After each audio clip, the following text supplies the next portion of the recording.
Mike Owens here. Today I'm joined by Renato Money Moicano, who's coming off one of the biggest wins of his career over Jalin Turner at UFC 300. Renato, always a pleasure, my man. How are things for you today?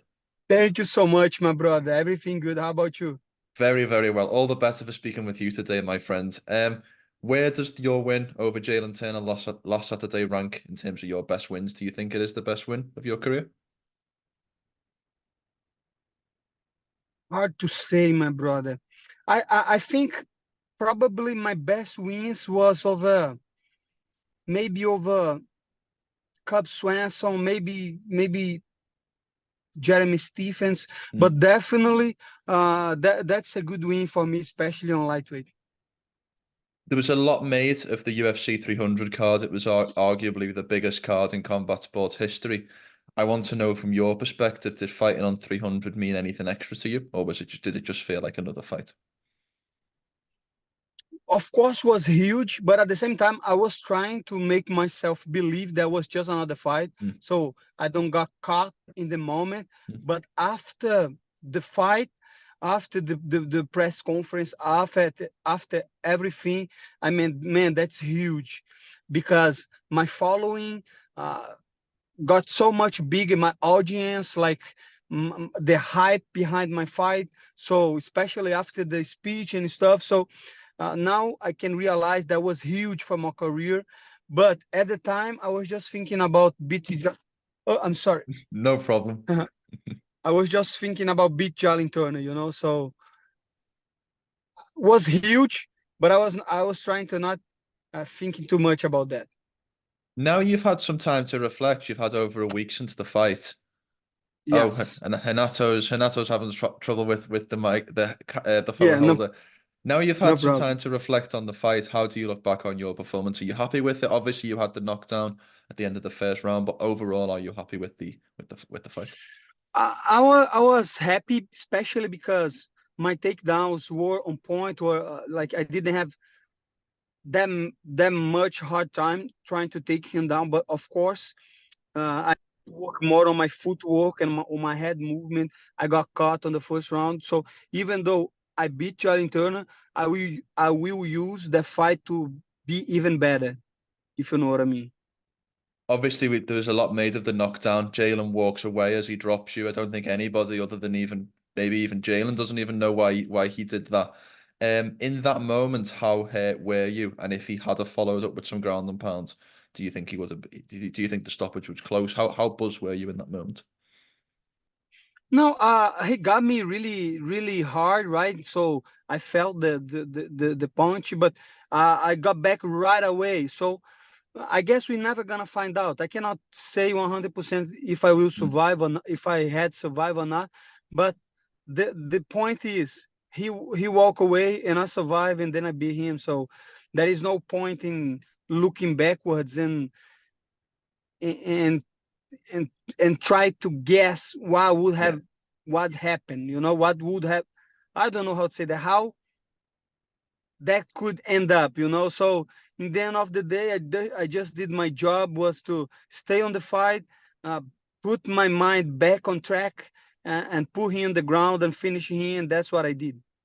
And then the real show begins after your victory because I was in the T-Mobile that night and there was this sense of anticipation after you won around the crowd of like, what is Renato going to say in these crazy post-fight interviews? And you go for a little bit of a different angle. You talk about the Austrian School of Economics, which I don't think anybody could have expected. I know that you host a podcast with Matty Bet. I don't think he could have predicted that bet would come in. Um, can you talk to me a little bit about why you chose to speak about what you did after the fight? Because I think I don't know if you into crypto and Bitcoin, but the halvening happened this week, and I was about to happen when the fight, and I was thinking a lot about Bitcoin, about like how important it is to understand that. But in my process thought was, I'm not gonna talk about Bitcoin because people going to label me as a crypto guy, like this crazy guy and stuff. So instead, I thought of talking about Austrian economics, because in the end, is the same, right? Is like accountability, decentralization, real money, sound money. So once I start to talk about Austrian economics, most of the people from the Bitcoin, they realize that, and even people that don't even know what is this, they bought the book, they start to look into it. So that was my thought process.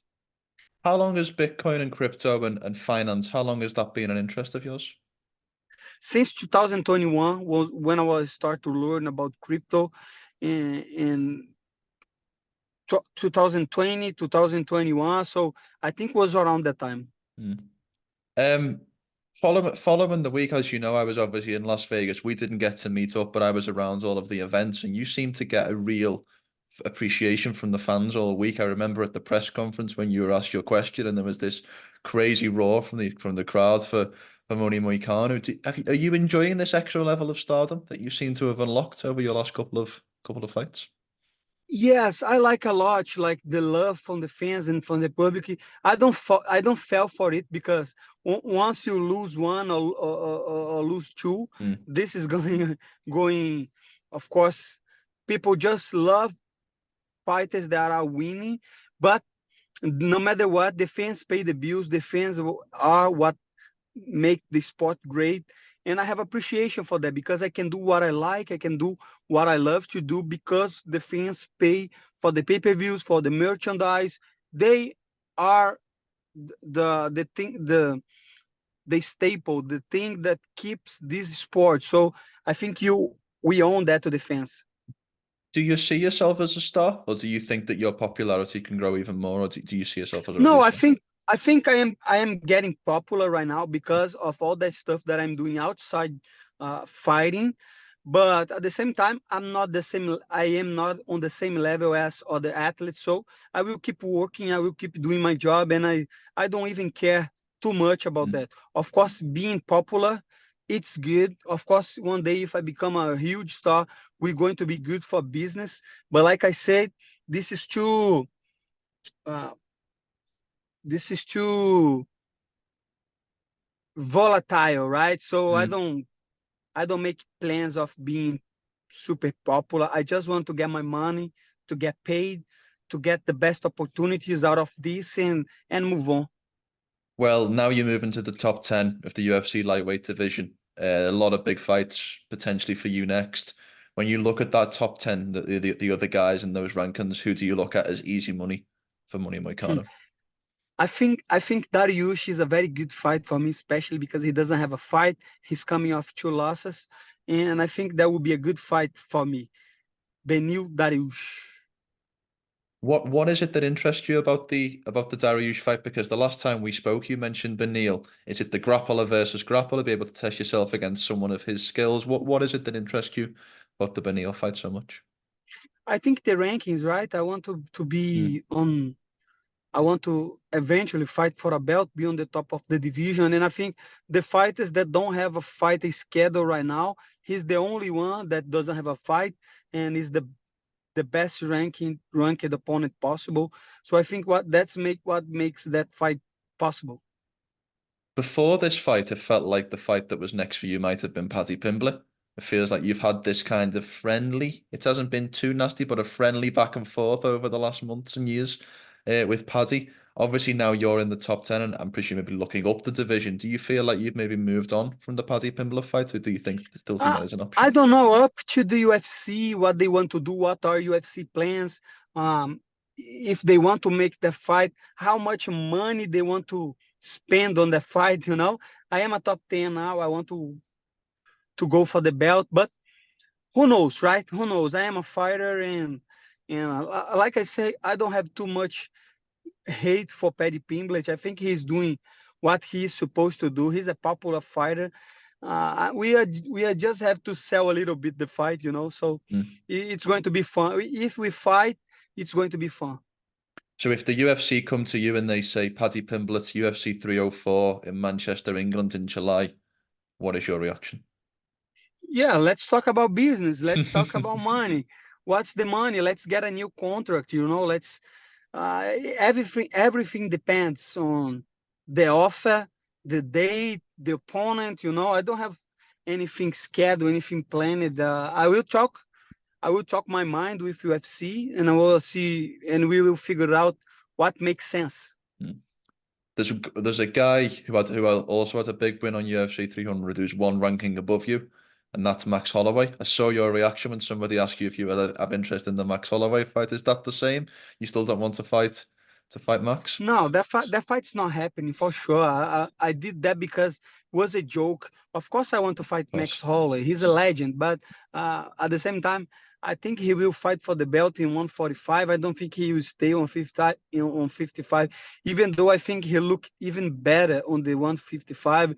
So I don't see any point of him being on the rankings because He's not gonna fight 155. Definitely, he will go back to 145 and beat Topuria. So You think he beats I don't Topuria? think. I think so. I think so. I think he beat. I think he has everything to beat Topuria. But it's a tough fight. Topuria is a good fighter. He's new, strong, explosive, good jiu-jitsu. But I am a fan of Max Holloway, so I'm leaning more to Max Holloway on the fight. Talking about title fights, the lightweight title was obviously announced the night of the fight. Islam Makhachev facing Dustin Poirier. It was met with a little bit of surprise. Some fans may be saying that Dustin doesn't deserve the title shot. I'm wondering if you feel the same, and if so, how do you see Islam versus Dustin playing out? It's a tough fight for Dustin, but at the same time, I think he he had a great victory last time against a tough opponent, and because of his popularity, because everybody was counting him out, I think that makes sense. I think they offered to Tsarukian. Tsarukian didn't want to fight that fast, so UFC knows how to do business, and one more time they did a good job. I think Dustin deserved to fight for the belt, but it's going to be a tough fight for him. Talking about Max and talking about the KO for the BMF title, there has been a lot of debate since that knockout about the greatest knockout in UFC history. I'm wondering, what is Money Moicano's list of top 5 UFC knockouts in history? What comes to your mind when I think of the great UFC knockouts? I think Anderson Silva against Vitor Belfort. I think Belfort against Rockhold and Bisping too. Uh, I think Edson Barboza against Terry Etim? Terry Etin. Yes. Max Holloway for sure too. Max Holloway against Justin Gaethje. And Michael Bisping, Dan Henderson and Michael Bisping. I think that were the greatest knockouts of UFC. That was 6 there, Renato. Does Max and Justin get into your top 5? Where do you rank it? It's tough to say because there is Ngannou Overeem? against Overeem. There is so many. It will be hard for me to list the top five, but definitely Max Holloway and Justin Gaethje are on the top. I don't know where on the position on the list, but definitely they would be there. 100%. A couple more from me, man. And as always, thank you for your time. I have to get your reaction to Saturday night's events, one of the biggest upsets in modern boxing history. Ryan Garcia seemingly in turmoil, all of this fight camp and fight build up, and then goes out and shocks the world against Devin Haney. I know this isn't your sport or the sport that I cover, but I wanted to get your reaction to what was a massive upset in combat sports. I think it was crazy, right? He was looking drunk and high. In the end of the day, he dominates the other guy, and maybe it was a strategy, maybe not. I'm not sure. But one thing is for sure, boxing are making good money, 50 million for the fight, and let's see what is next for him. But I don't know. He seems a little bit crazy to me. As a guy who knows how important it is to sell yourself and how to make yourself a star, do you think what Ryan was doing was maybe an act throughout this fight camp, or do you think that it was all true? I have no idea if he was trolling. I fell for it. I thought he was Mm. doing very bad mentally, and maybe he is. That's not a It's not because he won. He's Yeah, That was trolling. I don't know what's going on, and I don't follow too much to have the the idea of what he's like. I'm not a huge fan of box. I watch when we have like high profile fights like that, but other than that, I don't follow the sport, so I don't have it. I don't have a idea about that. 100%. Well, last one from me, and thank you again for the time. We are at the end of April 2024 now.